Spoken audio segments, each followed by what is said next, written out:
Part of my job in the city's Metropolitan Police Department involves organising and maintaining inventory of our evidence lockers. Most of the work is mindless counting and weighing of objects with a hefty side of data entry. It's primarily drugs, documents and confiscated weapons. However, I would like to share with you some of the more disturbing objects that are kept in Evidence Locker 13. 13 is a place for particularly gruesome objects taken from crime scenes throughout the state. Often these are homemade devices and improvised weaponry, objects you want to isolate due to their volatile nature. Some of the stuff you don't want to dump in with the run-of-the-mill handguns and knives. This collection of brutal and twisted inventions has come to be affectionately referred to as the Maniacs Museum. Object number 325, the drowning helmet. This object is just as the name would suggest. The drowning helmet was removed from a suicide case. It's a modified version of one of those old scuba divers' helmets. You know, the kind that you put at the bottom of your fish tank on top of the neon gravel to make it seem like an authentic freshwater habitat.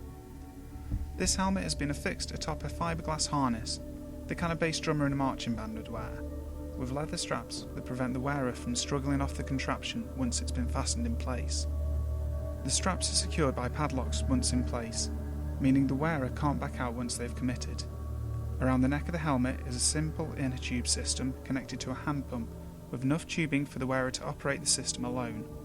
Squeezing this pump fills the inner tube around the base of the helmet to expand and create an airtight seal against the wearer's neck. A simple length of garden hose protrudes from the crown of the helmet, one end feeding into the helmet and the other end to be connected to your water source of choice. In the case from which the drowning helmet was confiscated, the source happened to be a utility sink in the creator's basement. What happens next, you can probably guess. The helmet is strapped to the user, the seal is formed at the base of the helmet, and water comes in from the top.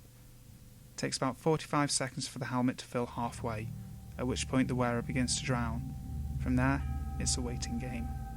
The thing to note, the glass viewport of the helmet was spray painted black, leaving the wearer in complete darkness throughout the process. Object number 429. The Shrapnel Dolls.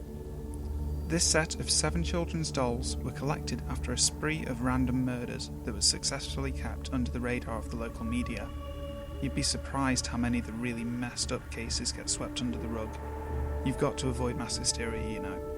In this case, the Shrapnel Dolls were dropped off anonymously on the steps of local orphanages. Sick stuff. The dolls are handmade, composed of thick yarn. The dolls' heads are hand-painted porcelain, clearly amateur work with faces verging on creepy. Their wide smiles and flat black eyes are unsettling to say the least. Though the dolls are obviously of low quality production, they try to pass themselves off as the talking dolls that spout out cutesy catchphrases when the ripcords on their backs are pulled. However, you don't want to pull these ripcords. The cord connects to the firing pin of a small ball of improvised explosive.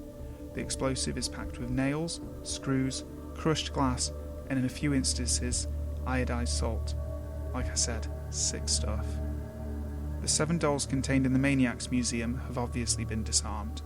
They are the last of an initial batch of 12 dolls. Due to the touchiness of the case, I can't say much, but I can confirm that their designer was arrested and convicted. Unfortunately, 4 of the Shrapnel Dolls were successful in their cruel mission, and the last doll is yet to be located. Maybe it was a dud, maybe it went unreported, or maybe it's still out there, waiting for some innocent toddler to wonder what Dolly has to say. Object number 62. The Grim Sculpture. The Grim Sculpture is an oldie but a goodie. This was from an arrest made way back in '73 that made the headlines for a day or two. How do I describe the Grim Sculpture?